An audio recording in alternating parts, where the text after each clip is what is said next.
Informasi pertama kami awali dari Papua, Saudara. Pesawat Alda Air tergelincir di Bandara Mulia Puncak Jaya, Papua Tengah pada Kamis pagi. Tidak ada korban dalam insiden ini. Masih ganjal di bawah. Ya.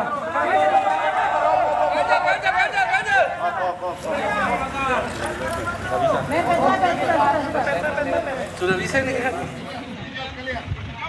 Pesawat dengan nomor registrasi PKDLA ini sebelumnya terbang dari Bandara Wamena tujuan Bandara Mulia membawa BBM seberat 1.100 kg. Pesawat terbang dalam kondisi normal namun tiba-tiba mengalami pecah ban kanan saat mendarat hingga tergelincir dan keluar ke kanan landasan pacu. Pilot dan co-pilot selamat dan tidak terluka.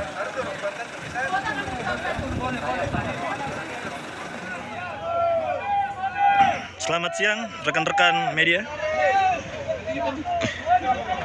Sore ini di Bandara Mulia hari Kamis tanggal 10 Juli, pesawat udara Alda Air PKDLA tergelincir.